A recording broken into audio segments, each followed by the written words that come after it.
ಜೋಗಿ ಪ್ರೇಮ್ ಅವರು ಒಂದು ಅದ್ಭುತವಾದಂತಹ ಸಾಂಗ್ ನ ಬರ್ದಿರುವಂತದ್ದು. ಖಂಡಿತ ಸರ್ಸೆ ಸರ್ಸೆ ನಿನ್ನ ಸೆರಗ. ಅದ ಅರ್ಥ ಏನ್ ಹೇಳಿ ನನಗೆ, ಅದ ಅರ್ಥ ಹೇಳಿ ಸಾಕು. ಸೊ ಈ ಒಂದು ಸಾಂಗ್ ಬಂದ ತಕ್ಷಣ ಎಲ್ಲರಿಗೂ ಒಂಥರ ಶಾಕ್, ಏನು ಇದು ಸಾಂಗ್, ಎಷ್ಟು ಒಂಥರ ಹೆಣ್ಣು ಮಕ್ಕಳಿಗೆ ಒಂದು ಅವಹೇಳನಕಾರಿಯಾಗಿ ಮಾತಾಡಿರುವಂತ ಒಂದು ಸಾಂಗ್ ಅಂತಾನೆ ಹೇಳ್ಬೋದು. ಸಿನಿಮಾಗೋಸ್ಕರ ಬರೆದಂತಹ ಗುರುವೇ ನಿನ್ನ ಆಟ ಬಲ್ಲವರಾರು ಸಾಕಷ್ಟು ವೀಕ್ಷಣೆಯಂತಹ ಪಡೆದಂತಹ ಮತ್ತು ಸಾಕಷ್ಟು ಏನು ಬೆಂಬಲವನ್ನ ಪಡೆದಂತಹ ಸಾಂಗ್ ಅದು. ಗುರುವೇ ನಿನ್ನ ಆಟ ಬಲ್ಲೋರು ಯಾರ್ಯಾರೋ. ಜೋಗಿ ಪ್ರೇಮ್ ಅವರು ಬರೆದಿರುವಂತಹ ಈ ಸಾಂಗ್ಗೆ ತೀವ್ರ ಆಕ್ರೋಶ, ತೀವ್ರ ವಿರೋಧ ವ್ಯಕ್ತವಾಗಿದೆ. ಹೆಣ್ಣು ಮಕ್ಕಳ ಬಗ್ಗೆ ಅವಹೇಳನಕಾರಿಯಾಗಿ ಬರೀತಾರೆ. ಒಂದು ಮಾತಿದೆ, ದೃಷ್ಟಿ ಬದಲಾದ್ರೆ ದೃಶ್ಯವೇ ಬದಲಾದೀತು ಅಂತ ಹೇಳಿ. ಯಾವುದೇ ರೀತಿಯಾದಂತಹ ಹೆಣ್ಣು ಮಕ್ಕಳ ಅಥವಾ ಹೆಣ್ಣು ಮಗಳ ಅವಹೇಳನಕಾರಿ ವಿಚಾರಕ್ಕೆ ಸಂಬಂಧಿಸಿದ್ದಲ್ಲ. ನಿಮ್ಮ ಗಂಡನೇ ಡ್ರಿಂಕ್ಸ್ ಮಾಡ್ಕೊಂಡು ನಿಮ್ಮ ಮನೆಗೆ ಬಂದಿರೋದು ನಿಮಗೆ ಗೊತ್ತಾದ್ರೆ ನೀವು ಒಪ್ಕೋತೀರಾ? ಫ್ರಾಂಕ್ ಆಗಿ ಹೇಳಿ, ಒಪ್ಕೊಂತೀರಾ? ನಮ್ಮ ಹಸ್ಬೆಂಡ್ ಕುಡಿಯೋದಿಲ್ವಲ್ಲ. ಇಂತಹ ಹಲವು ಸಂಗತಿಗಳ ನಡುವೆ ನಮ್ಮನ್ನ ಕಾಡುವಂತಹ ಕಟ್ಟ ಕಡೆಯ ಪ್ರಶ್ನೆ ಹೀಗೂ ಉಂಟೆ. ಈ ಹಿಂದೆ ಹಳೆಯ ಸಿನಿಮಾಗಳಿಗೆ ಹೋದ್ರೆ ದರ್ಶನ್ ಅವರ ಸಿನಿಮಾಗಳಿರ್ಬೋದು, ಸುದೀಪ್ ಅವರ ಸಿನಿಮಾಗಳಿರ್ಬೋದು, ಯಾಕೆ ಸುದೀಪ್ ಅವರು ಮಾಡಿಲ್ಲ? ಇದೇ ಸೋಷಿಯಲ್ ಮೀಡಿಯಾದಲ್ಲಿ, ಇದೇ ಸೋಷಿಯಲ್ ಮೀಡಿಯಾ ಬಳಕೆ ಮಾಡುವವರು ಯಾರು ಇವತ್ತು ಹೆಣ್ಣು ಮಕ್ಕಳ ಪರವಾಗಿ ನಿಂತಿದ್ದಾರೆ?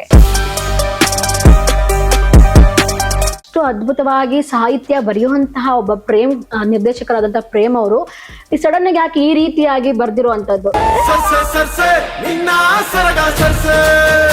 ಜೋಗಿ ಪ್ರೇಮ್ ಅವರ ಈ ಸಾಂಗಿನ ಪರವಾಗಿ ಮಾತನಾಡಿದ್ರೆ ನನ್ನ ಕೊಲೀಗ್ ವಿರುದ್ಧವಾದ ಏನು ಟೀಕೆ ಟಿಪ್ಪಣಿಗಳಿದಾವೆ ಅವುಗಳನ್ನ ನಿಮ್ಮ ಮುಂದೆ ಇಡ್ಲಿಕ್ಕೆ ಮುಂದಾಗ್ತೀವಿ.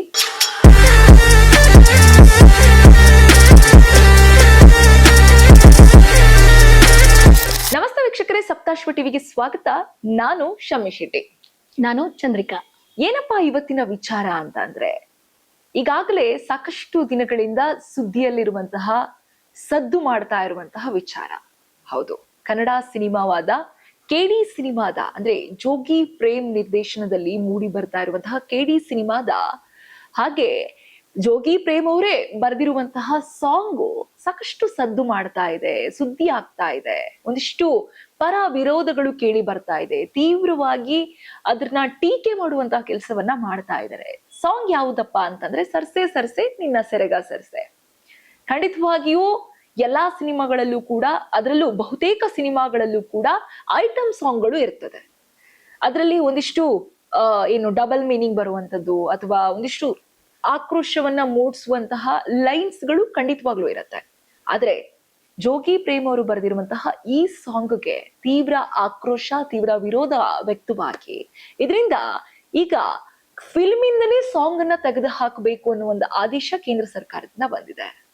ಇದ್ರ ಬಗ್ಗೆ ಡಿಸ್ಕಸ್ ಮಾಡ್ಲಿಕ್ಕೆ, ಇದ್ರ ಬಗ್ಗೆ ಪರ ವಿರೋಧದ ಬಗ್ಗೆ ನಿಮ್ಮ ಮುಂದೆ ಇಡ್ಲಿಕ್ಕೆ ನಾನು ಮತ್ತೆ ನನ್ನ ಕೊಲೀಗ್ ಇವತ್ತು ರೆಡಿ ಆಗಿದ್ದೀವಿ. ಖಂಡಿತವಾಗ್ಲೂ ನಿಮಗೆ ಈ ಎಪಿಸೋಡ್ ಇಷ್ಟ ಆಗಬಹುದು ಅಂತ ಅಂದ್ಕೊಳ್ತೀವಿ. ಈಗ ಸ್ಟಾರ್ಟ್ ಮಾಡೋಣ. ನಾನು ಜೋಗಿ ಪ್ರೇಮ್ ಅವರ ಈ ಸಾಂಗಿನ ಪರವಾಗಿ ಮಾತನಾಡಿದ್ರೆ ನನ್ನ ಕೊಲೀಗ್ ವಿರುದ್ಧವಾದ ಏನು ಟೀಕೆ ಟಿಪ್ಪಣಿಗಳಿದಾವೆ ಅವುಗಳನ್ನ ನಿಮ್ಮ ಮುಂದೆ ಇಡ್ಲಿಕ್ಕೆ ಮುಂದಾಗ್ತೀವಿ. ನೋಡಿ, ನೀವು ಇದನ್ನ ಅರ್ಥ ಮಾಡ್ಕೊಳ್ಳಿ. ಒಂದಿಷ್ಟು ವಿಚಾರಗಳು ನಿಮ್ಗೂ ತಿಳಿದು ಬರಬಹುದು ಅಂತ ಅನ್ಕೊಳ್ತೀನಿ. ಎಸ್, ನಮಸ್ತೆ ಚಂದ್ರಿಕಾ ಅವರೇ, ಹೇಗಿದ್ದೀರಾ? ತುಂಬಾ ಚೆನ್ನಾಗಿದ್ದೀನಿ. ನಾನು ತುಂಬಾ ಚೆನ್ನಾಗಿದ್ದೀನಿ. ಈಗ ಎಲ್ಲೆಡೆ ಸುದ್ದಿ ಆಗ್ತಾ ಇರುವಂತಹ, ಸದ್ದು ಮಾಡ್ತಾ ಇರುವ ವಿಚಾರ ಸರ್ಸೆ ಸರ್ಸೆ ನಿನ್ನ ಸೆರಗ ಸರ್ಸೆ ಅನ್ನುವಂತ ಸಾಂಗ್ ನ ಸುದ್ದಿ. ಇದ್ರ ಬಗ್ಗೆ ನೀವ್ ಏನ್ ಹೇಳ್ತೀರಾ? ನಿಮ್ಮ ಒಪಿನಿಯನ್ ಏನು? ಮುಂಚಿತವಾಗಿ ನಾನು ಹೇಳೋದಾದ್ರೆ, ಇದೇ ಒಂದು 2-3 ತಿಂಗಳ ಹಿಂದೆ ಇದೇ ಸಾಂಗ್ ಸಾಹಿತ್ಯವನ್ನು ಬರ್ದಿರುವಂತ, ಇದೇ ಸಿನಿಮಾಗೆ ಸಾಹಿತ್ಯ ಬರ್ದಿರುವಂತಹ ಜೋಗಿ ಪ್ರೇಮ್ ಅವರು ಒಂದು ಅದ್ಭುತವಾದಂತಹ ಸಾಂಗ್ ನ ಬರ್ದಿರುವಂತದ್ದು. ಅದೇ ಗುರುವೇ ನಿನ್ನ ಆಟ ಬಲ್ಲವರಾರು. ಅದಕ್ಕೆ ಸಿಕ್ಕಾಬಟ್ಟೆ ರೆಸ್ಪಾನ್ಸ್ ಬಂತು, ಎಲ್ಲಾ ಕಡೆಯಿಂದ ರೆಸ್ಪಾನ್ಸ್ ಬಂತು. ನೆಕ್ಸ್ಟ್ ಸಾಂಗ್ಗೆ ಎಷ್ಟೋ ಜನ ಕಾದು ಕೂತಿದ್ರು, ನೆಕ್ಸ್ಟ್ ಸಾಂಗ್ ಯಾವುದು, ಕೆಡಿ ಸಿನಿಮಾದ ಯಾವ ಸಾಂಗ್ ಬರುತ್ತೆ, ಇದು ಧ್ರುವ ಸರ್ಜಾ ಅವ್ರದ್ದು. ಸುಮಾರು 2-3 ವರ್ಷ ಆದ್ಮೇಲೆ ಮತ್ತೆ ಅವರು ತೆರೆ ಮುಂದೆ ಬರ್ತಾರಿಂದ ಯಾವ ಒಂದು ಸಾಂಗ್ ನ ಬಿಡುಗಡೆ ಮಾಡ್ತಾರೆ ಅಂತ ಕಾದು ಕೂತಿದಂತ ಜನಗಳಿದ್ರು. ಸೊ ಈ ಒಂದು ಸಾಂಗ್ ಬಂದ ತಕ್ಷಣ ಎಲ್ಲರಿಗೂ ಒಂಥರ ಶಾಕ್, ಏನು ಇದು ಸಾಂಗ್, ಎಷ್ಟು ಒಂಥರ ಹೆಣ್ಣು ಮಕ್ಕಳಿಗೆ ಒಂದು ಅವಹೇಳನಕಾರಿಯಾಗಿ ಮಾತಾಡಿರುವಂತ ಒಂದು ಸಾಂಗ್ ಅಂತಾನೆ ಹೇಳ್ಬೋದು. ಅದು ನಿಮ್ಗೆ ಅರ್ಥ ಗೊತ್ತಲ್ವಾ ಯಾವ ರೀತಿಯಾಗಿದೆ, ಅದ್ರ ಬಗ್ಗೆ ನೀವ್ ಏನ್ ಹೇಳ್ತೀರಾ? ನಮ್ಗೆ ಆ ಸಾಂಗ್ ಇಷ್ಟ. ಎಷ್ಟೋ ಜನ ಈಗ ಹೆಣ್ಮಕ್ಳು ಹೇಳ್ತಾ ಇದಾರೆ, ಇದ್ರ ವಿರುದ್ಧವಾಗಿ ಮಾತಾಡ್ತಾ ಇದಾರೆ. ಸೋಷಿಯಲ್ ಮೀಡಿಯಾದಲ್ಲಂತೂ ಸಿಕ್ಕಾಬಟ್ಟೆ ವೈರಲ್ ಆಗ್ತಾ ಇದೆ. ಆ ಜೋಗಿ ಪ್ರೇಮ್ ಅವ್ರ ಬಗ್ಗೆನೂ ತುಂಬಾನೇ ಮಾತಾಡ್ತಾ ಇದ್ರೆ, ಅವರು ಕೂಡ ಪ್ರೆಸ್ ಮೀಟ್ ಎಲ್ಲ ಕರ್ಸಿ ಮಾತಾಡ್ತಾ ಇದೆ. ಇದು ಆ ಅರ್ಥ ಕೊಡ್ತಾ ಇಲ್ಲ ಅಂತಾರೆ. ನಮ್ಗೆ ಅದು ಸರಿ ಅನಿಸ್ತಾನೆ ಇಲ್ಲ. ಈ ರೀತಿಯಾಗಿ ಒಬ್ಬ ಅದು ಪರ್ಟಿಕ್ಯುಲರ್ ಆಗಿ ಹೆಣ್ಮಕ್ಳು ವಿರುದ್ಧವಾಗಿ ಒಂದು ಮಾತಾಡಿರುವಂತದ್ದು, ಬಟ್ ಅದು ಅವರು ಒಪ್ಕೊಂತ ಇಲ್ಲ. ಇದು ತಪ್ಪು, ನಮ್ದು ಹೆಣ್ಮಕ್ಳು ವಿರುದ್ಧವಾಗಿ ಮಾತಾಡ್ತಾ ಇಲ್ಲ. ಇದು ನಾವು ಉಪ್ಪಿನಕಾಯಿ ಒಂದು ಬಾಟಲ್ ಬಿಯರ್ ಬಾಟಲ್ ಹಿಡ್ಕೊಂಡು ಮಾತಾಡ್ತಿದೀವಿ. ಅದು ಬಿಟ್ರೆ ಇನ್ನು ಹೆಣ್ಮಕ್ಳಿಗೆ ನಾವು ಯಾವುದೇ ರೀತಿಯಾಗಿ ಅವಹೇಳನಕಾರಿಯಾಗಿ ಅವ್ರಿಗೆ ಮಾನಹಾನಿಯಾಗಿ ಅವ್ರ ರೀತಿಯಾಗಿ ಮಾತಾಡಿಲ್ಲ ಅಂತ ಕೂಡ ಹೇಳ್ತಾ ಇದ್ರೆ, ಅದಕ್ಕೆ ತಾವೇನ್ ಹೇಳ್ತೀರಾ? ಖಂಡಿತ ನಿಮ್ಮ ಮಾತಿಗೆ ಬರೋಣ. ಪ್ರೇಮ್ ಅವರು ಈಗಾಗಲೇ ತಮ್ಮ ಒಂದು ಪ್ರೆಸ್ ಮೀಟ್ ಮೂಲಕ ಈ ವಿಚಾರವಾಗಿ ಒಂದಿಷ್ಟು ಕ್ಲಾರಿಟಿಯನ್ನ ಮೀಡಿಯಾದವ್ರಿಗೆ ಅಥವಾ ಸುದ್ದಿಯನ್ನ, ಯಾಕಂದ್ರೆ ಜನರಿಗೆ ತಲುಪಿಸುವಂತವ್ರು ನಮಗೆ ಒಂದಿಷ್ಟು ಕ್ಲಾರಿಟಿಯನ್ನ ನೀಡಿದ್ರು. ನಾವು ಕೇಳದಂತಹ ಪ್ರಶ್ನೆಗೆ, ಮಾಧ್ಯಮದವರು ಕೇಳದಂತಹ ಪ್ರಶ್ನೆಗೆ ಈಗಾಗಲೇ ಅವರು ಉತ್ತರ ನೀಡಿದ್ರು. ಈ ಸಾಂಗು ಖಂಡಿತವಾಗಿಯೂ ಯಾವುದೇ ರೀತಿಯಾದಂತಹ ಹೆಣ್ಣು ಮಕ್ಕಳ ಅಥವಾ ಹೆಣ್ಣು ಮಗಳ ಅವಹೇಳನಕಾರಿ ವಿಚಾರಕ್ಕೆ ಸಂಬಂಧಿಸಿದ್ದಲ್ಲ. ಇದು ಕೇವಲ ಮೊದಲ ಚರಣ ಎಣ್ಣೆಗೆ ಸಂಬಂಧಪಟ್ಟಿದ್ದಾದ್ರೆ, ಎರಡನೇ ಚರಣ ಉಪ್ಪಿನಕಾಯಿಗೆ ಸಂಬಂಧಿಸಿದಂತಹ ವಿಚಾರ ಅಂತ ಹೇಳಿ. ಕರೆಕ್ಟ್, ಹೆಣ್ಣು ಮಕ್ಕಳ ಅವಹೇಳನ ಆಗ್ತಾ ಇದೆ, ಇನ್ನೊಂದಾಗ್ತಿದೆ, ಮತ್ತೊಂದಾಗ್ತಾ ಇದೆ. ಆದ್ರೆ ನೀವೇ ಹೇಳಿದ ಹಾಗೆ ಈ ಹಿಂದೆ ಅದೇ ಹಳೆಯ ಸಾಂಗ್ಗೆ ಆಮೇಲೆ ಹೋಗೋಣ. ಈ ಹಿಂದೆ ಪ್ರೇಮ್ ಅವರು ಅದೇ ಸಿನಿಮಾಗೋಸ್ಕರ ಬರೆದಂತಹ ಗುರುವೇ ನಿನ್ನ ಆಟ ಬಲ್ಲವರಾರು ಸಾಕಷ್ಟು ವೀಕ್ಷಣೆಯಂತಹ ಪಡೆದಂತಹ ಮತ್ತು ಸಾಕಷ್ಟು ಬೆಂಬಲವನ್ನ ಪಡೆದಂತಹ ಸಾಂಗ್. ಅದು ಸಾಕಷ್ಟು ಪ್ರಸಿದ್ಧಿಯನ್ನ ಹೊಂದಿತ್ತು. ಅದಕ್ಕೆ ಸಾಕಷ್ಟು ರೀಲ್ಸ್ ಗಳನ್ನ ಮಾಡ್ತಾ ಇದ್ರು. ಹೀಗಿದ್ದಾಗ ಇಂತಹದೊಂದು ಸಾಂಗ್ ಅನ್ನ ನೀಡಿದಂತಹ ಪ್ರೇಮ್ ಅವರು ಹೆಣ್ಣು ಮಕ್ಕಳ ಬಗ್ಗೆ ಅವಹೇಳನಕಾರಿಯಾಗಿ ಬರೀತಾರೆ ಅಥವಾ ಹೆಣ್ಣು ಮಕ್ಕಳನ್ನ ಕೆಟ್ಟದಾಗಿ ಚಿತ್ರಿಸುವಂತಹ ಕೆಲಸವನ್ನ ಒಂದು ಸಾಂಗ್ ನ ಮೂಲಕ ಮಾಡ್ತಾರೆ ಅಂತಂದ್ರೆ ನೀವು ಒಪ್ಲಿಕ್ಕೆ ಸಿದ್ಧರ ಇದ್ದೀರಾ? ಹೌದು. ನೀವ್ ಮೊದ್ಲನೇದಾಗಿ ಆ ಒಂದು ಸಾಲ್ನ ಹೇಳಿ ನೋಡೋಣ. ಈಗ ಅದು ಸಾಂಗ್ ಬರ್ದಿದಾರಲ್ವಾ, ಆ ಸಾಂಗ್ ನ ಹೇಳಿ. ಖಂಡಿತ. ಸರ್ಸೆ ಸರ್ಸೆ ನಿನ್ನ ಸೆರಗ. ಅದ ಅರ್ಥ ಏನ್ ಹೇಳಿ ನನಗೆ, ಅದ ಅರ್ಥ ಹೇಳಿ ಸಾಕು. ಅದು ಏನು ಸಂದೇಶ ಕೊಡುತ್ತೆ? ಈಗ ಪ್ರೆಸ್ ಮೀಟ್ ಅಂತ ಹೇಳಿದ್ರಿ ನೀವು. ಆ ಪ್ರೆಸ್ ಮೀಟ್ ಅವರು ಎಣ್ಣೆ ಬಾಟ್ಲು ಜೊತೆಗೆ ಆ ಉಪ್ಪಿನಕಾಯಿ ಇದಕ್ಕೋಸ್ಕರ ನಾವು ಆ ಒಂದು ಇದಕ್ಕೆ ನಾವು ಹಾಡ್ ಬರ್ದಿರೋದು. ಅದು ಬಿಟ್ರೆ ಹೆಣ್ಮಕ್ಳಿಗೆಲ್ಲ ಅಂತಾನು. ನಿಮಗೆ ಅದ್ರ ಅರ್ಥ ಹೇಳಿ. ನಿಮ್ಮ ಪ್ರಕಾರ, ಆ ಹಾಡಿನ ಪ್ರಕಾರ ನೀವ್ ಏನ್ ಹೇಳ್ತೀರಾ? ಓಕೆ, ನಿಮ್ಮ ಮಾತಿಗೆ ಬರೋಣ. ಸರ್ಸೆ ಸರ್ಸೆ ನಿನ್ನ ಸೆರಗ ಸೆರಸೆ ಅಂತ ಇತ್ತು. ಬಟ್ ಪ್ರೇಮ್ ಅವರು ಹೇಳಿದ್ರು ಅದು ಎಣ್ಣೆ ಮತ್ತು ಇದಕ್ಕೆ ಸಂಬಂಧಿಸಿದ ಅಂತ ಹೇಳಿ. ಎಲ್ಲಾ ಬಹುತೇಕ ಸಿನಿಮಾಗಳಲ್ಲಿ ಐಟಮ್ ಸಾಂಗ್ ಗಳಿರತ್ತೆ. ಅದಕ್ಕೆ ಒಂದಿಷ್ಟು ವಲ್ಗರ್ ಪದಗಳನ್ನ ಅಥವಾ ಒಂದಿಷ್ಟು ಡಬಲ್ ಮೀನಿಂಗ್ ಬರುವಂತಹ ಪದಗಳನ್ನ ಆಲ್ಮೋಸ್ಟ್ ಐಟಮ್ ಸಾಂಗ್ ಗಳಲ್ಲಿ ಬಳಕೆ ಮಾಡ್ತಾರೆ. ಐಟಮ್ ಸಾಂಗ್ ಅಂತ ತಕ್ಷಣ ಯಾವ ಹೀರೋಯಿನ್ ಅನ್ನ ಬಳಕೆ ಮಾಡಿರ್ತಾರೆ ಅಥವಾ ಯಾವ ಮೇನ್ ಕ್ಯಾರೆಕ್ಟರ್, ಲೇಡಿ ಕ್ಯಾರೆಕ್ಟರ್ ಯಾರದಿರುತ್ತೆ ಅನ್ನುವಂಥದ್ದೇ ಎಲ್ಲಾ ಪ್ರೇಕ್ಷಕರ ಕುತೂಹಲಕಾರಿ ವಿಚಾರ. ಯಾಕಂತಂದ್ರೆ ಇವಾಗ ಪುಷ್ಪ ಮೂವಿಯಲ್ಲಿ ಇರ್ಬೋದು, ಕಿಸ್ ಕಿಸ್ ಕಿಸ್ ಆ ಸಾಂಗ್ ಅನ್ನ ನಾವು ತಗೊಳ್ಳೋಣ. ಅಥವಾ ಈ ಹಿಂದೆ ಹಳೆಯ ಸಿನಿಮಾಗಳಿಗೆ ಹೋದ್ರೆ ದರ್ಶನ್ ಅವರ ಸಿನಿಮಾಗಳಿರ್ಬೋದು, ಸುದೀಪ್ ಅವರ ಸಿನಿಮಾಗಳಿರ್ಬೋದು. ಯಾಕೆ ಸುದೀಪ್ ಅವರು ಮಾಡಿಲ್ವಾ ಅಂದ್ರೆ, ನಾನು ಸುದೀಪ್ ಅವ್ರನ್ನ ದೂಷಿಸ್ತಾ ಇಲ್ಲ, ನಿಮಗೆ ಎಕ್ಸಾಂಪಲ್ ಆಗಿ ಕೊಡ್ತಾ ಇರುವಂತದ್ದು. ಅಥವಾ ಬೇರೆ ಬೇರೆ ಆಕ್ಟರ್ ಗಳ ಸಿನಿಮಾಗಳನ್ನ ಹಿಂತಿರುಗಿ ನೋಡ್ತಾ ಹೋದ್ರೆ ಎಲ್ಲಾ ಸಿನಿಮಾಗಳಲ್ಲೂ ಒಂದೊಂದು ಐಟಮ್ ಸಾಂಗ್ಗಳು ಖಂಡಿತವಾಗ್ಲೂ ಇದೆ. ಅದರಲ್ಲಿ ಸರ್ಸೆ ಸರ್ಸೆ ನಿನ್ನ ಸೆರಗ ಸೆರಸೆ ಅನ್ನುವಂಥದ್ದು ಒಂದು ಬಹುತೇಕ ಅಲ್ಲಿ ಒಂದು ಕ್ಯಾರೆಕ್ಟರ್ ಏನ್ ಲೇಡಿ ಇದೆ, ಅದರ ಜೊತೆ ಎಣ್ಣೆ ಕುಡಿತಾ ಅಥವಾ ತಮ್ಮ ತಮಾಷೆಯ ಸಮಯಗಳನ್ನ ಒಂದು ಏನ್ ಐಟಮ್ ಸಾಂಗ್ಗೆ ಡ್ಯಾನ್ಸ್ ಮಾಡ್ತಾ ಇರ್ತಾರೆ ಆ ಹುಡುಗಿಯೊಂದಿಗೆ ಅಲ್ಲಿರುವವರು ಒಂದಿಷ್ಟು ಜನ ಮಾತನಾಡುವ ಕಾನ್ವರ್ಸೇಷನ್ ಮೂಲಕ ಈ ಸಾಂಗ್ ಅನ್ನ ರಚಿಸಲಾಗಿರಬಹುದು. ಇದು ನಮ್ಮ ಊಹೆ. ಯಾಕಂತಂದ್ರೆ ಸಾಂಗ್ ಬರ್ದೋರ್ ನಾವಲ್ಲ, ಆ ಸಾಂಗ್ ನ ಚಿತ್ರೀಕರಣದಲ್ಲಿ ಇದ್ದೋರ್ ನಾವಲ್ಲ. ಆದ್ರೆ ಸೋಷಿಯಲ್ ಮೀಡಿಯಾದಲ್ಲಿ ಸಿಕ್ಕಾಬಟ್ಟೆ ವೈರಲ್ ಆಗ್ತಾ ಇದೆ. ಖಂಡಿತವಾಗ್ಲು ಈ ವಿಚಾರಕ್ಕೆ ನಾನು ಬರ್ತೀನಿ. ಸೋಷಿಯಲ್ ಮೀಡಿಯಾದಲ್ಲಿ ಸಾಕಷ್ಟು ಸುದ್ದಿ ಆಗ್ತಾ ಇದೆ. ಹೆಣ್ಣು ಮಕ್ಕಳ ಪರವಾಗಿ ಒಂದಿಷ್ಟು ನಿಲುವನ್ನ ತೆಗೆದುಕೊಂಡಿದ್ದಾರೆ, ಒಪ್ಪಲೇಬೇಕು ಅಂತಹ ಪರವಾದ ನಿಲುವನ್ನ. ಆದರೆ ಇದೇ ಸೋಷಿಯಲ್ ಮೀಡಿಯಾ ಬಳಕೆ ಮಾಡುವವರು ಯಾರು ಇವತ್ತು ಹೆಣ್ಣು ಮಕ್ಕಳ ಪರವಾಗಿ ನಿಂತಿದ್ದಾರೆ, ಅದೇ ಜನಗಳು ಹೆಣ್ಣು ಮಕ್ಕಳಿಗೆ ಬ್ಯಾಡ್ ಕಮೆಂಟ್ಸ್ ಬಂದಾಗ ಆ ಕಮೆಂಟ್ ಬಾಕ್ಸ್ಗೆ ರಿಯಾಕ್ಟ್ ಮಾಡಿ, ಯಾಕೆ ನೀನು ಈ ಹೆಣ್ಣಿನ ಬಗ್ಗೆ ಇಷ್ಟೊಂದು ಅಸಹ್ಯವಾಗಿ ಮಾತಾಡ್ತಾ ಇದೀಯಾ, ಯಾಕೆ ಒಂದು ಹೆಣ್ಣನ್ನ ನೀನು ಸೋಷಿಯಲ್ ಮೀಡಿಯಾದಲ್ಲಿ ಕಮೆಂಟ್ ಮೂಲಕ ಅಲ್ಲೆಗೆಳಿತಾ ಇದೀಯಾ, ಆ ಹೆಣ್ಣನ್ನ ನೀನು ಗೌರವಿಸು ಅಂತ ಹೇಳುವಂತಹ ಕೆಲಸವನ್ನ ಅದೇ ಸೋಷಿಯಲ್ ಮೀಡಿಯಾ ಇನ್ಫ್ಲೂಯೆನ್ಸರ್ಸ್ ಮಾಡಿಲ್ಲ. ಈ ಹಿಂದೆ ಮಾಡಿರೋ ಉದಾಹರಣೆಗಳು ಇಲ್ಲ. ಇದ್ದಿದ್ರೆ ಬಹುಶಃ ನಾವು ಇವತ್ತು ಅವರು ತಗೊಳ್ತಾ ಇರುವಂತಹ ನಿಲುವಿನ ಬಗ್ಗೆ ಖಂಡಿತವಾಗ್ಲೂ ಪ್ರಶಂಸಿಸಬೇಕಿತ್ತು. ಈಗಲೂ ಪ್ರಶಂಸೋಣ, ಅವರ ಆ ನಿಲುವನ್ನ ಒಪ್ಪಿಕೊಳ್ಳೋಣ, ಹೆಣ್ಣು ಮಕ್ಕಳಿಗೋಸ್ಕರ ಧ್ವನಿ ಎತ್ತಿದ್ದಾರೆ ಅಂತ ಎಕ್ಸೆಪ್ಟ್ ಮಾಡೋಣ. ಆದ್ರೆ ಎಲ್ಲೋ ಒಂದು ಕಡೆ ಹೆಣ್ಣು ಮಕ್ಕಳ ರೇಪ್ ಆಗತ್ತೆ, ಅಥವಾ ಎಲ್ಲೋ ಒಂದು ಕಡೆ ಹೆಣ್ಣು ಮಕ್ಕಳ ಬಗ್ಗೆ ಏನೋ ಒಂದು ಘಟನೆ ನಡೆಯುತ್ತೆ, ಅದ್ರ ಬಗ್ಗೆ ಯಾರೂ ಕೂಡ ಧ್ವನಿ ಎತ್ತಿ ಮಾತನಾಡಲ್ಲ. ಅಂಡ್ ಈ ಹಿಂದೆ ಕೂಡ ಸೋಷಿಯಲ್ ಮೀಡಿಯಾಗಳಲ್ಲಿ ಇಂತಹದ್ದೇ ಒಂದಿಷ್ಟು ಐಟಮ್ ಸಾಂಗ್ಗಳು ವೈರಲ್ ಆಗಿತ್ತು. ಐಟಮ್ ಸಾಂಗ್ಗಳು ನಿಲುವನ್ನ ತಗೊಂಡಿತ್ತು. ಬೇರೆ ಬೇರೆ ಭಾಷೆಗಳ ಸಾಂಗ್ ಅನ್ನು ಕೂಡ ರೀಲ್ಸ್ ಗಳನ್ನ ಮಾಡಿದ್ರು ಇದೇ ಸೋಷಿಯಲ್ ಮೀಡಿಯಾ ಇನ್ಫ್ಲೂಯೆನ್ಸರ್ಸ್ಗಳು. ಆದ್ರೆ ಆಗ ಆ ಬೇರೆ ಭಾಷೆಯ ಸಾಂಗ್ ಅನ್ನ ಒಪ್ಪದಂತಹ ನಮ್ಮ ಜನ, ನಮ್ಮ ಸೋಷಿಯಲ್ ಮೀಡಿಯಾ ಇನ್ಫ್ಲೂಯೆನ್ಸರ್ಸ್ ಇವತ್ತು ನಮ್ಮದೇ ಕನ್ನಡ ಸಿನಿಮಾ ಗಳಷ್ಟು ವ್ಯೂಸ್ ಅನ್ನ ಪಡೆದಂತಹ ಸಾಂಗ್ ಅನ್ನ, ನಮ್ಮವರೇ ಬರೆದಂತಹ ಸಾಂಗ್ ಅನ್ನ ಒಪ್ಪುತ್ತಾ ಇಲ್ಲ. ಅಥವಾ ಅದ್ರ ಬಗ್ಗೆ ತಪ್ಪು ಅಂತ ಹೇಳುವುದು ಓಕೆ, ಒಪ್ಕೊಳ್ಳೋಣ, ತಪ್ಪು ಅಂತ ಹೇಳ್ತಾ ಇದ್ದಾರೆ, ತಪ್ಪೇ ಅದು, ತಪ್ಪು ಅಂತ ಹೇಳ್ತಾ ಇದ್ದಾರೆ, ಆ ಸಾಂಗ್ ಅನ್ನ ತೆಗಿರಿ, ಅದು ಹೆಣ್ಮಕ್ಳಿಗೆ ನೋವು ಉಂಟು ಮಾಡತ್ತೆ, ಅವಹೇಳನಕಾರಿ, ಒಪ್ಪಿಕೊಳ್ಳೋಣ. ಆದ್ರೆ ಆ ಸಾಂಗಿನ ವಿಚಾರವಾಗಿ ಒಂದಿಷ್ಟು ಜನ ಪ್ರೇಮ್ ಅವರ ಬಗ್ಗೆ ಮಾತನಾಡ್ತಾ ಇದಾರಲ್ಲ, ಪ್ರೇಮ್ ಅವರು ತಾಯಿ ತೀರ್ ಹೋದ ನಂತರ ಈ ರೀತಿ ಸಾಂಗ್ ಅನ್ನ ಬರೆಯೋಕೆ ಆರಂಭಿಸಿದ್ರು. ಪ್ರೇಮ್ ಅವರು ಹೆಣ್ಣು ಮಕ್ಕಳ ಬಗ್ಗೆ ಕೆಟ್ಟದಾಗಿ ವಿಶ್ಲೇಷಣೆಯನ್ನ ನೀಡುತ್ತಾರೆ. ಖಂಡಿತವಾಗ್ಲೂ ಅದು ತಪ್ಪು. ಯಾಕಂತಂದ್ರೆ ಪ್ರೇಮ್ ಅವ್ರಿಗೂ ಕೂಡ ಒಂದು ಹೆಂಡತಿ ಇದ್ದಾರೆ, ಹಲವಾರು ವರ್ಷಗಳಿಂದ ಅವ್ರ ಜೊತೆ ಸಾಂಸಾರಿಕ ಜೀವನವನ್ನ ನಡೆಸ್ತಾ ಇದ್ದಾರೆ. ಜೊತೆಗೆ ಪ್ರೇಮ್ ಅವರು ಈ ಹಿಂದೆ ಹಲವಾರು ತಾಯಿಗೆ ಸಂಬಂಧಪಟ್ಟ ಹಾಗೆ ಸಾಂಗ್ಗಳನ್ನ ನೀಡಿದ್ದಾರೆ. ಅವರ ತಾಯಿಗೆ ರಚಿಸಿದಂತಹ ಸಾಂಗ್ಗಳ ನಾವು ನೋಡ್ತಾ ಹೋದ್ರೆ ಅದಕ್ಕೆ ಸರಿಸಾಟಿ ಅನ್ನೋದೇ ಇಲ್ಲ. ಅದಕ್ಕೆ ಹೇಳ್ತಾ ಇರೋದು, ಅಷ್ಟು ಅದ್ಭುತವಾಗಿ ಸಾಹಿತ್ಯ ಬರೆಯುವಂತಹ ಒಬ್ಬ ನಿರ್ದೇಶಕರಾದಂತಹ ಪ್ರೇಮ್ ಅವರು ಈ ಸಡನ್ ಆಗಿ ಯಾಕೆ ಈ ರೀತಿಯಾಗಿ ಬರ್ದಿರುವಂತದ್ದು. ಇದು ನೀವು ಕೇಳಿ, ಆ ಒಂದು ಸಾಂಗ್ ಕೇಳಿದಾಗ ಅನ್ಸುತ್ತೆ ಪ್ರತಿ ಸರಿನೂ ಎಣ್ಣೆ ಬಾಟಲ್ ಮತ್ತೆ ಉಪ್ಪಿನಕಾಯಿಗೆ ಇಟ್ಕೊಂಡು ಮಾತಾಡಿರುವಂತದ್ದು ಈ ಸಾಂಗ್ ಬರ್ದಿರುವಂತದ್ದು. ಫುಲ್ ಸಾಂಗ್ ಕೇಳಿದಾಗ ಅದು ಅರ್ಥ ಎಷ್ಟು ಡಬಲ್ ಮೀನಿಂಗ್ ಆಗಿದೆ ಅಂತಂದು ಒಂದು. ಇನ್ನೊಂದು, ನೀವ್ ಹೇಳ್ತೀರಾ ಬೇರೆ ಬಾಲಿವುಡ್ ಸಾಂಗ್ ನ ನಮ್ಮ ಒಂದು ಕರ್ನಾಟಕದ ಜನರು ಸಪೋರ್ಟ್ ಮಾಡ್ತಾರೆ ಅಂತ. ಈಗ ಇದೇ ಕೇಂದ್ರ ವಾರ್ತಾ ಇಲಾಖೆಯವರು ಈ ಒಂದು ಬಾಲಿವುಡ್ ಅಲ್ಲಿ ಆಗಿರ್ಬೋದು, ಸ್ಯಾಂಡಲ್ವುಡ್ ಅಲ್ಲಿ ಆಗಿರ್ಬೋದು, ಈ ಸಾಂಗ್ ನ ಬ್ಯಾನ್ ಮಾಡಿರುವಂತದ್ದು, ಈ ಸಾಂಗ್ ನ ತೆಗ್ದಾಕಿ ಅಂತ ಹೇಳ್ತಾ ಇರುವಂತದ್ದು. ಸೊ ಹಾಗಾಗಿ ಪ್ರತಿಯೊಬ್ಬರಿಗೆ ಸೋಷಿಯಲ್ ಮೀಡಿಯಾದ ಚಿತ್ರರಂಗದಲ್ಲಿ ಎಷ್ಟೋ ಜನ ಹೆಣ್ಮಕ್ಳಿಗೆ, ಹೀರೋಯಿನ್ಸ್ ಗಳಿಗೆಲ್ಲ ಬ್ಯಾಡ್ ಕಮೆಂಟ್ ಮಾಡಿರುವಂತದ್ದಾಗಿರ್ಬೋದು, ಅಥವಾ ಇನ್ನೇನೋ ಅವಾಚ್ಯ ಶಬ್ದದಿಂದ ಮಾತಾಡಿರುವಂತದ್ದು ಬಗ್ಗೆ ಎಲ್ಲ ಕೇಸ್ ಆಗಿದೆ. ಅದ್ರ ವಿರುದ್ಧವಾಗಿ ಪೊಲೀಸರು ಸಹ ತನಿಖೆ ಮಾಡ್ತಾ ಇರುವಂತದ್ದು. ಎಷ್ಟೋ ಜನ ಟ್ರೋಲರ್ಸ್ ಕೂಡ ಅದಕ್ಕೆ ಸಪೋರ್ಟ್ ಕೂಡ ಮಾಡಿರುವಂತದ್ದು. ಯಾಕಂದ್ರೆ ಈಗ ಒಳ್ಳೊಳ್ಳೆ ಸಾಂಗ್ ಬರ್ತಾ ಇದೆ ಅಂತಾಗ, ಇದೇ ಹೇಳಿದ್ದೆ ನಂಗೆ ಸ್ಟಾರ್ಟಿಂಗ್ ಅಲ್ಲೇ ಹೇಳ್ದೆ, KD ಸಿನಿಮಾದಲ್ಲಿ ಈ ರೀತಿಯಾಗಿ ಚೆನ್ನಾಗಿ ಬರ್ದಿರೋ ಅಂತವ್ರು ಈ ರೀತಿಯಾಗಿ ಬರ್ದಿದ್ದಾರೆ ಅಂತ ಅಂದಾಗ ಸಾಹಿತ್ಯಕ್ಕೆ ಅದು ಒಂದು ದೊಡ್ಡ ಹೊಡ್ತಾ ಬೀಳುತ್ತೆ ಅಂತ ನಾನು ಹೇಳಿಕ್ಕೆ ಇಷ್ಟಪಡ್ತೀನಿ.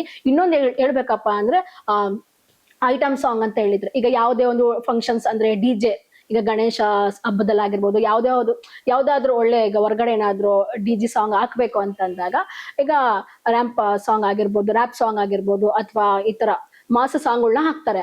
ಆದ್ರೆ ಈತ ಸಾಂಗ್ ನ ಕುಣಿಯುವಾಗ ಇಂಥ ಸಾಂಗ್ ನ ಹಾಕಿದ್ರೆ ಅಲ್ಲಿರುವಂತಹ ಯುವಕರು ಡ್ಯಾನ್ಸ್ ಮಾಡೋದು ಎಷ್ಟು ಸರಿ? ಅದು ಅವ್ರಿಗೆ ಅರ್ಥ ಆಗುತ್ತಾ? ಅದು ಅರ್ಥ ಆದಾಗ ಎಷ್ಟು ಅವ್ರಿಗೆ ಸರಿ ಅನ್ಸುತ್ತೆ? ಇಂಥ ಸಾಂಗಿಗೆ ನಾವು ಕುಣಿಬೇಕಾ, ಡ್ಯಾನ್ಸ್ ಮಾಡ್ಬೇಕಾ ಅಂತ ಅನ್ಸುತ್ತೆ ಅಲ್ವಾ? ಇನ್ನೊಂದು, ನಮ್ಮ ಒಂದು ಕರ್ನಾಟಕಕ್ಕೆ ಸುಮಾರು 8 ಜ್ಞಾನಪೀಠ ಪ್ರಶಸ್ತಿ ಬಂದಿರುವಂತದ್ದು.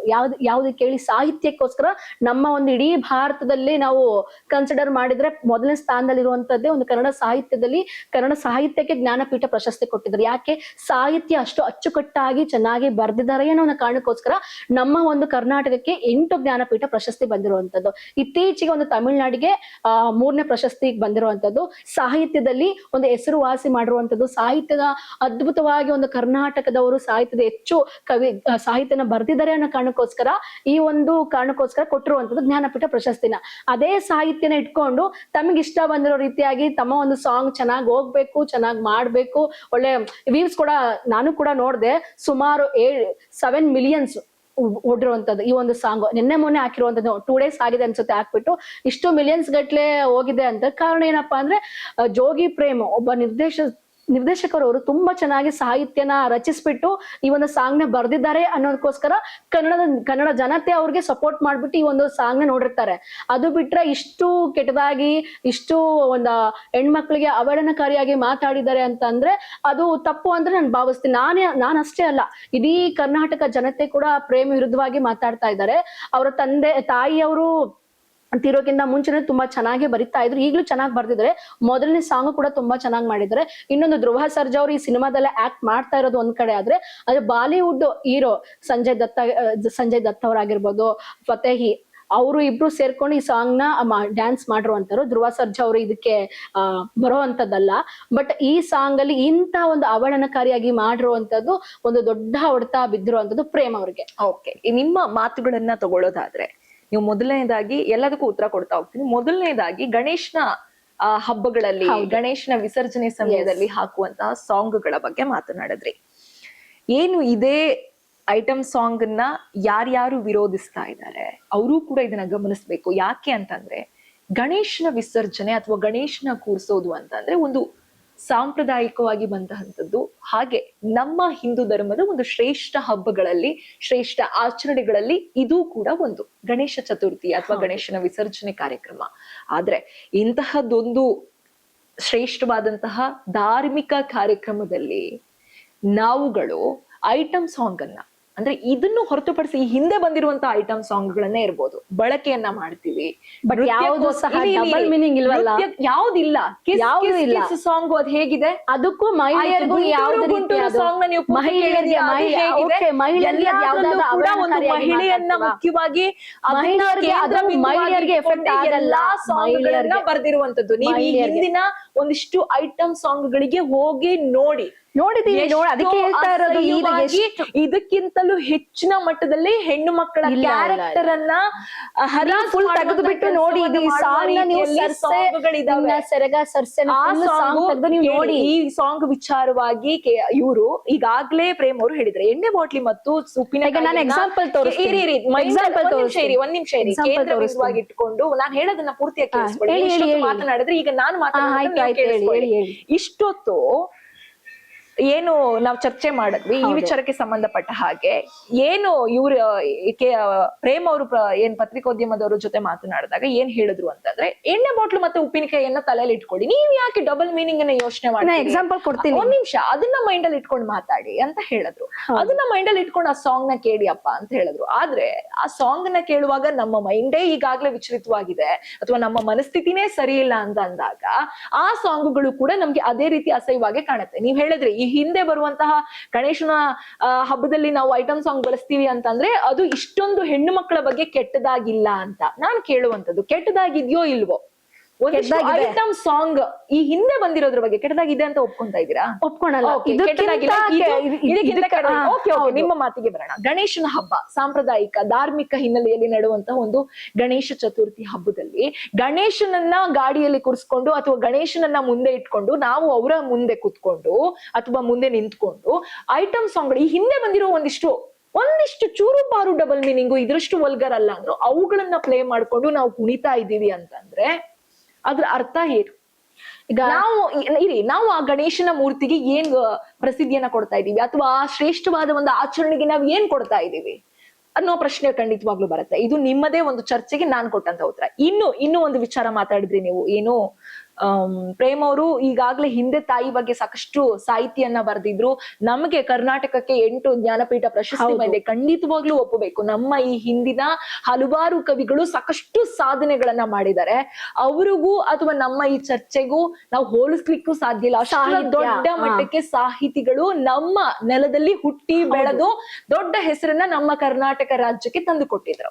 ಆದ್ರೆ ಒಬ್ಬ ಸಾಹಿತಿ ಪೆನ್ನನ್ನ ಹಿಡಿತಾರೆ ಅಂತಂದ್ರೆ ಈ ಸಾಹಿತಿ ಇಂತಹದ್ದೇ ಸಾಹಿತ್ಯವನ್ನ ಬರಿಬೇಕು, ಇಂತಹದ್ದೇ ಅಚ್ಚುಕಟ್ಟಲ್ಲಿ ಹೋಗಬೇಕು, ಇದೇ ಚೌಕಟ್ಟಲ್ಲಿ ಅವರು ಸಾಹಿತ್ಯವನ್ನ ರಚನೆ ಮಾಡಬೇಕು ಅನ್ನುವಂಥದ್ದು ಹೇರ್ಲಿಕ್ಕೆ ನಾನಾಗ್ಲಿ ನೀವಾಗ್ಲಿ ಅಥವಾ ಈ ಸಮಾಜದ ಬೇರೆ ಬೇರೆ ಜನ ಆಗ್ಲಿ ಯಾರೂ ಅಲ್ಲ. ಒಬ್ಬ ಸಾಹಿತ್ಯವನ್ನ ಬರೀತಾರೆ, ಒಬ್ಬ ಸಾಹಿತಿ ಈಗಾಗ್ಲೇ ಬರ್ಕೊಂತ ತಮ್ಮದೇ ಇಚ್ಛೆಯಲ್ಲಿ ಒಂದಿಷ್ಟು ಸಾಂಗ್ಗಳನ್ನ ಬರಿತಾ ಬಂದಿದ್ದಾರೆ ಅಂತಂದ್ರೆ ಖಂಡಿತವಾಗ್ಲೂ ಅವ್ರಿಗೆ ಈ ರೀತಿಯಾದಂತಹ ಸಾಂಗು ಅವರ ಮೈಂಡ್ ಅಲ್ಲಿ ಬಂದು ಅವರು ಬರೀತಾರೆ ಅಂತಂದ್ರೆ ಅದು ಅವರ ಇಚ್ಛೆ. ಅದನ್ನ ನಾವು ವಿರೋಧಿಸಬಹುದು. ಪ್ರೇಮ್ ಅವರ ವೈಯಕ್ತಿಕ ಜೀವನದ ಬಗ್ಗೆ ಅಥವಾ ಅವರ ಕ್ಯಾರೆಕ್ಟರ್ ಬಗ್ಗೆ ಅಲ್ಲೇ ಗೆಡಿಯೋದು ನೀವ್ ಆಗ್ಲೂ ಹೇಳಿದ್ರಿ, ಅವರ ತಾಯಿ ಇದ್ದ ತನಕನು ತಾಯಿ ಬಗ್ಗೆ ತುಂಬಾ ಅದಾದ ನಂತರ ಅವರು ಆದ್ರೆ ಅದ ನಂತರ ಈ ರೀತಿ ಸಾಂಗ್ ಬರ್ದಿದ್ದು ತುಂಬಾ ವಿಚಿತ್ರ ಅನ್ಸುತ್ತೆ ಖಂಡಿತವಾಗ್ಲು. ತಪ್ಪಿರಬಹುದು, ಆದ್ರೆ ಇದು ಪ್ರೇಮ್ ಅವರ ಕ್ಯಾರೆಕ್ಟರ್ ನ ತೋರಿಸಿ ಇಲ್ಲಿ ಯಾರು ಅವರ ವೈಯಕ್ತಿಕ ಜೀವನದ ಬಗ್ಗೆ ಆಗಿರ್ಬೋದು, ಸಾಹಿತ್ಯ ಆಲೋಚನೆಯಲ್ಲಿ ಇಂತಹದ್ದೊಂದು ಸಾಂಗ್ ಸಾಹಿತ್ಯ ಬರ್ದಿದ್ದಾರೆ. ಅವಕಾಶ ಇದೆ. ಇನ್ನು ನಮ್ಮ ಮೈಂಡ್ ಸೆಟ್ ಗಳು ಕೂಡ ಸರಿ ಇರಬೇಕು. ನಾವು ಯಾವುದನ್ನ ಯಾವ ರೀತಿಯಾಗಿ ಎಕ್ಸೆಪ್ಟ್ ಮಾಡ್ತೀವಿ, ನಾವು ಯಾವುದನ್ನ ಯಾವ ರೀತಿಯಾಗಿ ನೋಡ್ತೀವಿ. ಯಾಕಂತಂದ್ರೆ ಒಂದು ಮಾತಿದೆ, ದೃಷ್ಟಿ ಬದಲಾದ್ರೆ ದೃಶ್ಯವೇ ಬದಲಾದೀತು ಅಂತ ಹೇಳಿ. ಯಾವಾಗ್ಲೂ ಅಷ್ಟೇ, ನಮ್ಮ ದೃಷ್ಟಿ ಹೇಗೋ ಸೃಷ್ಟಿ ಹಾಗೆ. ನಾವ್ ಯಾವ ರೀತಿಯಾಗಿ ಒಬ್ಬರನ್ನ ಗಮನಿಸ್ತೀವಿ ಅಥವಾ ಒಂದು ವಸ್ತುವನ್ನ ಸ್ವೀಕಾರ ಮಾಡ್ತೀವಿ, ಅದ್ರ ಮೇಲೆಯೇ ಆ ವಿಚಾರವಾಗಿ ಆ ವ್ಯಕ್ತಿತ್ವದ ಬಗ್ಗೆ ನಮ್ಮ ಮೈಂಡ್ ಅಲ್ಲಿ ಪಾಸಿಟಿವ್ ಆರ್ ನೆಗೆಟಿವ್ ತುಂಬಿಕೊಳ್ಳುತ್ತೆ. ಅದೇ ರೀತಿ ಈ ಸಾಂಗ್ ಅನ್ನ ಪ್ರೇಮ್ ಅವರೇ ಹೇಳದಾಗೆ ಎಣ್ಣೆ ಬಾಟ್ಲು ಉಪ್ಪಿನಕಾಯಿ ಯಾಕೆ ನಿಮ್ಗೆ ನೆಗೆಟಿವ್ ಬರುತ್ತೆ? ಎಕ್ಸಾಂಪಲ್ ಕೊಡ್ತೀನಿ ನೋಡಿ. ಈಗ ಎಕ್ಸಾಂಪಲ್ ಕೊಡ್ತೀನಿ, ನೀವ್ ಹೇಳಿದ್ರಿ ಅದ್ರಲ್ಲಿ ಏನು ಮೀನಿಂಗ್ ಇದೆ, ಮೀನಿಂಗ್ ಏನು ಕರೆಕ್ಟ್ ಆಗಿ ಅವ್ರು ಬರ್ದಿದ್ದಾರೆ ಅಂತ. ಈಗ ಇದನ್ನ ಎಣ್ಣೆ ಬಾಟ್ಲು ಅನ್ಕೊಳ್ಳಿ, ನಾವ್ ಎಣ್ಣೆ ಕುಡಿಯಲ್ಲ ಅದಕ್ಕೆ. ಎಣ್ಣೆ, ಉಪ್ಪಿನಕಾಯಿ ಬದಲು ಉಪ್ಪು ತಗೊಂಡೆ. ಇದಕ್ಕೂ ಏನ್ ಮೀನಿಂಗು ಹೇಳಿ? ಈ ಸಾಂಗ್ ನೀರಿಗೂ ಉಪ್ಪಿನಕಾಯಿಗೂ ಹೋಲ್ಸಿ, ಬಾಟಲ್ ಎಣ್ಣೆಗೂ ಉಪ್ಪಿನಕಾಯಿಗೂ ಹೋಲ್ಸಿ ಮಾತಾಡ್ತಿದಾರಲ್ವಾ ಅವರು. ಈಗ ನಾನ್ ಮಾಡ್ದೆ, ಅದು ಏನ್ ಅರ್ಥ ಕೊಡ್ತು ನಿಮ್ಗೆ ಹೇಳಿ? ಅದಕ್ಕೂ ಇದಕ್ಕೂ ಹೋಲ್ಸಿ ಮಾತಾಡಿ ನನಗೆ ಫ್ರಾಂಕ್ ಆಗಿ ಹೇಳಿ. ಈಗ ನಾನು ಕುಡ್ದೆ, ನೀರ್ ಕುಡ್ದೆ, ಉಪ್ಪಿನಕಾಯಿ ತಿಂದೆ, ಅದಕ್ಕೆ ನೀವ್ ಹೇಳಿ. ಎಣ್ಣೆ ಕುಡ್ದೆ ಉಪ್ಪಿನಕಾಯಿ ತಿಂದೆ, ಅದಕ್ಕೂ ಇದಕ್ಕೂ ಏನು ಹೋಲ್ಸಿ ನನಗೆ ಹೇಳ್ಬೇಕು ಏನು ಅಂತ. ಓಕೆ, ಅವರು ಸರ್ಸೆ ಸೆರಗ ಸರ್ಸೆ ಅನ್ನೋದು ಒಂದು ಹುಡುಗಿಗಾಗಿ ರಚನೆ ಮಾಡಿರುವಂತದ್ದು. ಹೌದು, ಆ ಒಂದು ಲೈನ್ ಮಾತ್ರ. ಯಾಕಂತಂದ್ರೆ ಅಲ್ಲಿ ಮುಖ್ಯ ಮೂಲ ಕೇಂದ್ರ ಒಂದು ಐಟಮ್ ಸಾಂಗ್ ಅನ್ನ ಮಾಡ್ತಾ ಇರುವಂತಹ ನೋರಾ ಅವರು. ಅವರ ಹೆಸರು ನೋರಾ ತಾನೆ? ನೋರಾ ಅವರು. ಆ ಕ್ಯಾರೆಕ್ಟರ್ ಅವರು ಅದನ್ನ ಬಳಕೆ ಮಾಡಿ, ಅಥವಾ ಆ ಸಿನಿಮಾದಲ್ಲಿ ಆ ಸಾಂಗ್ಗೆ ಆ ಕ್ಯಾರೆಕ್ಟರ್ನ ಏನ್ ತಂದಿದ್ದಾರೆ, ಆ ಕ್ಯಾರೆಕ್ಟರ್ನ ಕೇಂದ್ರ ಬಿಂದುವಾಗಿ ಇಟ್ಕೊಂಡು ಮಾತನಾಡಿರುವಂಥದ್ದು. ಇನ್ನು ಉಳಿದಿರುವಂತಹ ಲೈನ್ಸ್ ಏನ್ ಬರುತ್ತೆ, ಅಥವಾ ಅದರಲ್ಲಿ ಲೇಡಿ ಅವರು ಹೇಳುವಂತಹ ಒಂದಿಷ್ಟು ಘಟನೆ ಇರ್ಬೋದು. ನೀವು ಮನೆಗೆ ಹೋದ್ಮೇಲೆ ಸಮಸ್ಯೆ ಆಗುತ್ತೆ, ಈಗ್ಲೇ ಯಾವ ರೀತಿ ಸಮಸ್ಯೆ ಆಗುತ್ತೆ? ಖಂಡಿತವಾಗ್ಲು ಎಣ್ಣೆನ ಮೈ ಮೇಲ್ ಚೊಲ್ಕೊಂಡು ನೀವು ಮನೆಗೆ ಹೋದಾಗ ನಿಮಗ್ ಸಮಸ್ಯೆ ಆಗುತ್ತೆ ಅನ್ನುವಂತ ರೀತಿಯಲ್ಲಿ. ಅಥವಾ ನೀವು ಈ ರೀತಿಯಾಗಿ ಹಾಗೆ ಹೋದ್ರೆ, ಈಗ ಒಂದ್ ಪ್ರಶ್ನೆ ಕೇಳ್ತೀನಿ, ನಿಮ್ಮ ಗಂಡನೇ ಡ್ರಿಂಕ್ಸ್ ಮಾಡ್ಕೊಂಡು ನಿಮ್ಮ ಮನೆಗೆ ಬಂದಿರೋದು ನಿಮಗ್ ಗೊತ್ತಾದ್ರೆ ನೀವು ಒಪ್ಕೋತೀರಾ? ಫ್ರಾಂಕ್ ಆಗಿ ಹೇಳಿ, ಒಪ್ಕೊಂತೀರಾ? ನಮ್ಮ ಹಸ್ಬೆಂಡ್ ಕುಡಿಯೋದಿಲ್ವಲ್ಲ. ಎಕ್ಸಾಂಪಲ್, ಎಣ್ಣೆ ಕುಡ್ಕೊಂಡ್ ಬಂದ್ರೆ ಯಾರು ಒಪ್ತಾರೆ? ಒಪ್ಪಲ್ಲ. ಅದೇ ತರ ಆ ಸಾಹಿತ್ಯದಲ್ಲಿ ಎಣ್ಣೆ ನೀವಂತೂ ಅದನ್ನ ಒಪ್ಕೊಳಕ್ಕೆ ರೆಡಿ ಇಲ್ಲ. ಹಾಗಾದ್ರೆ ನಿಮ್ಮ ಮನೆಯವ್ರು ನೋಡಿದ್ರೆ ಅಥವಾ ನಿಮ್ಮ ಹೆಂಡತಿ ನೋಡಿದ್ರೆ ಈ ರೀತಿ ಮೇಡಮ್ ನೀವು ಫುಲ್ ಸಾಂಗ್ ಕೇಳಿದಿರಾ ಅನ್ನೋದೇ ನನಗೆ ಅಲ್ಲ ಮೇಡಮ್. ನನಗೆ ನೀವು ಫುಲ್ ಸಾಂಗ್ ಕೇಳಿದಿರಾ? ಕೇಳಿದೀನಿ. ಒಬ್ಬ ಚಿಕ್ಕ ಫಸ್ಟ್ ಇಯರ್ ಖಂಡಿತವಾಗ್ಲೂ ನಾನು ಫುಲ್ ಸಾಂಗ್ ಕೇಳಿದೀನಿ. ಸಾಂಗಿನ ಪರವಾಗಿ ಮಾತನಾಡ್ತಿದೀನಿ ಅಂತ ಅಲ್ಲ, ನಾನು ಆ ಸಾಹಿತ್ಯವನ್ನ ರಚನೆ ಮಾಡಿದವರ ಬಗ್ಗೆ ಮಾತಾಡ್ತಾ ಇದ್ದೀನಿ. ಹೇಗೆ ಏನಿಲ್ಲಿ ಈ ಯೂಟ್ಯೂಬ್ ಇನ್ಫ್ಲೂಯೆನ್ಸ್ ಇರ್ಬೋದು, ಒಂದಿಷ್ಟು ಕೆಲವೊಂದು ಸಣ್ಣ ಪುಟ್ಟ ಮೀಡಿಯಾಗಳು ಏನು ಅವಹೇಳನಕಾರಿಯಾಗಿ ಪ್ರೇಮ್ ಅವರ ಬಗ್ಗೆ ಮಾತಾಡ್ತಾರೆ. ಇಲ್ಲಿ ಪ್ರೇಮ್ ಅವ್ರ ಬಗ್ಗೆ ಯಾರು ಮಾತಾಡ್ತಾ ಇಲ್ಲ. ಸಾಹಿತ್ಯದ ಬಗ್ಗೆ ಮಾತಾಡ್ತಾ ಇರೋದು. 2021 ಏನು ಪ್ರೇಮ್ ಅವರ ತಾಯಿ ತೀರೋದ್ರು, ಅದಾದ ನಂತರ ಇವ್ರು ಹುಡುಗಿರ ಬಗ್ಗೆ ಈ ರೀತಿ ಮಾತಾಡ್ತಾ ಇದ್ದಾರೆ.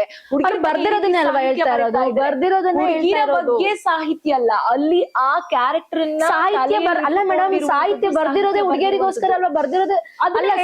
ಮೇಡಮ್ ಅದನ್ನ ಅವ್ರ ಪ್ರೇಮ ನೀವು ಬರ್ದಿರೋದೇ ಹಂಗೆ ಅಲ್ವಾ? ನೀವು ಯಾಕೆ ನೀವು ಮಾತಾಡ್ತಿರೋದ್ ನೋಡಿದ್ರೆ ಅವ್ರ ಪರವಾಗಿ ಮಾತಾಡ್ತಾ ಇದ್ದೀನಿ. ಪ್ರೇಮ್ ಅವರ ಬಗ್ಗೆ ಮಾತಾಡ್ತಾ ಇದ್ದೀನಿ. ಪ್ರೇಮ್ ಅವರು ಈಗಾಗ್ಲೇ ತಿಳಿಸಿದ್ದಾರೆ, ನಾನು ಆ ಸಾಂಗ್ ಅನ್ನ ಬರ್ದಿರುವಂತದ್ದು ಎಣ್ಣೆ ಮತ್ತು ಉಪ್ಪಿನಕಾಯಿ ಅದಕ್ಕೂ ಇದಕ್ಕೂ ಏನ್ ಅರ್ಥ ಹೇಳಿ ಅಲ್ಲ. ಮತ್ತು ಉಪ್ಪಿನಕಾಯಿಯನ್ನ ತಲೆಯಲ್ಲಿ ಇಟ್ಕೊಂಡು ಮಾತನಾಡಿದೀನಿ. ಅಲ್ಲಿ ಎಣ್ಣೆ ಉಪ್ಪಿನಕಾಯಿ ಬರೋದೇ ಇಲ್ಲ. ಆ ಸಾಂಗ್ ಕೇಳುವಾಗ್ಲೂ ಕೂಡ ನೀವು ಅದನ್ನೇ ತಲೆಯಲ್ಲಿ ಇಟ್ಕೊಂಡು ಕೇಳಿ. ಡಬಲ್ ಮೀನಿಂಗ್ ಆಗ್ತದೆ. ಡಬಲ್ ಮೀನಿಂಗ್ ಬೇರೆ ಮೈಂಡ್ ಸೆಟ್ ಅಲ್ಲಿ ನೀವು ಕೇಳಬೇಡಿ ಅಂತಲೇ ಹೇಳಿ ಅವರು ಈಗಾಗ್ಲೇ ಒಂದಿಷ್ಟು ಪ್ರೆಸ್ ಮೀಟ್ ಅಲ್ಲಿ ತಿಳಿಸಿದ್ದಾರೆ. ಅದನ್ನ ಮೀರಿ ಕೂಡ ಸಾಂಗ್ ಅನ್ನ ವಿರೋಧಿಸ್ತೀರಾ? ಖಂಡಿತವಾಗ್ಲೂ ವಿರೋಧಿಸಿ. ಸಾಂಗ್ ಅನ್ನೇ ಅವರ ಸಾಹಿತ್ಯನೇ ವಿರೋಧಿಸ್ತಾ ಇರೋದು. ಸಾಹಿತ್ಯವನ್ನೇ ವಿರೋಧಿಸುವಾಗ ಅಥವಾ ಗೀತ ರಚನೆಯನ್ನ ವಿರೋಧಿಸುವಾಗ ಸಾಹಿತಿ ಬಗ್ಗೆ ನಾವು ಮಾತನಾಡೋದು ತಪ್ಪು. ಅವರ ಪರ್ಸನಲ್ ಲೈಫ್ ಬಗ್ಗೆ ಮಾತನಾಡೋದು ತಪ್ಪು. ಅವರ ಕ್ಯಾರೆಕ್ಟರ್ಗಳ ಬಗ್ಗೆ ಮಾತನಾಡೋದು ಖಂಡಿತ ತಪ್ಪು. ಯಾಕೆ ಅಂತಂದ್ರೆ ಅವರು ಕೂಡ ಅವರ ಹೆಂಡತಿಯನ್ನ ಹೊಂದಿದ್ದಾರೆ. ಅವರು ಇಷ್ಟು ದಿನ ತಾಯಿಯ ಬಗ್ಗೆ ಒಳ್ಳೊಳ್ಳೆ ಸಾಂಗ್ ಅನ್ನ, ಸಾಕಷ್ಟು ವೀಕ್ಷಣೆಯನ್ನ ಪಡೆದಂತಹ ಸಾಂಗ್, ಸಾಕಷ್ಟು ಪ್ರಸಿದ್ಧಿಯನ್ನ ಪಡೆದಂತಹ ಸಾಂಗ್ ಗಳನ್ನ ನೀಡಿದ್ದಾರೆ.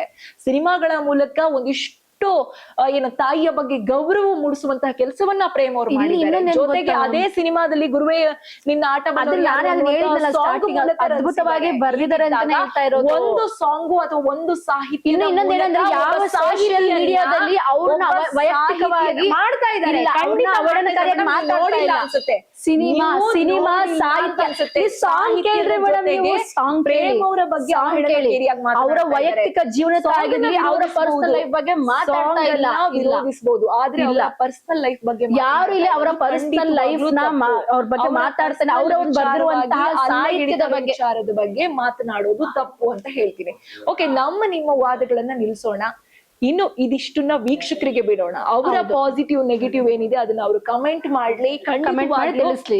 ಒಂದು ವಿಚಾರವನ್ನ ನೆನ್ಪಿಟ್ಕೊಳ್ಳಿ, ಸಾಹಿತ್ಯ ತಪ್ಪಿರ್ಬೋದು, ಆದ್ರೆ ಸಾಹಿತಿನೇ ತಪ್ಪು ಅಂತ ಹೇಳೋದು ತಪ್ಪಾಗತ್ತೆ. ಯಾಕೆ ಅಂತಂದ್ರೆ ಹಲವಾರು ವಿಶೇಷವಾದ ಸಾಂಗ್ಗಳನ್ನ ಪ್ರೇಮ್ ಅವರು ಈಗಾಗ್ಲೇ ರಚನೆ ಮಾಡಿ ನಮ್ಮ ಮುಂದೆ ಇಟ್ಟಿದ್ರು. ನಾವು ಅದಕ್ಕೆ ಸಾಕಷ್ಟು ಮೆಚ್ಚುಗೆಯನ್ನ ಕೂಡ ವ್ಯಕ್ತಪಡಿಸಿದ್ವಿ. ಹಾಗಾಗಿ ಈಗಳ ಎಲ್ಲವನ್ನ ಕೂಡ ಮನದಲ್ಲಿ ಇಟ್ಕೊಂಡು ಸಾಹಿತ್ಯವನ್ನ ದೂಷಿಸೋಣ, ಸಾಹಿತ್ಯವನ್ನ ತಪ್ಪು ಅಂತ ಹೇಳೋಣ, ವೈಯಕ್ತಿಕ ಸಾಹಿತ್ಯ ಬಗ್ಗೆ ಅಥವಾ ಸಾಹಿತ್ಯ ವೈಯಕ್ತಿಕ ಜೀವನದ ಬಗ್ಗೆ ಮಾತನಾಡೋದು ನನ್ನ ಮನೋಭಾವ. ನಿಮ್ಮ ಪಾಸಿಟಿವ್ ನೆಗೆಟಿವ್ ಏನಿದೆ ಅದನ್ನ ದಯವಿಟ್ಟು ಕಾಮೆಂಟ್ಸ್ ಮಾಡಿ. ಇದು ಈ ಹೊತ್ತಿನ ವಿಶೇಷ. ಇನ್ನಷ್ಟು ಅಪ್ಡೇಟ್ಸ್ ಗಾಗಿ ನೋಡ್ತಾ ಇರಿ ಸಪ್ತಾಶ್ವ ಟಿವಿ ಕನ್ನಡ. ಇನ್ನಷ್ಟು ಹೆಚ್ಚಿನ ಮಾಹಿತಿಗಾಗಿ Saptashwa TV Kannada YouTube channel ಅನ್ನು ಸಬ್ಸ್ಕ್ರೈಬ್ ಮಾಡಿಕೊಳ್ಳಿ.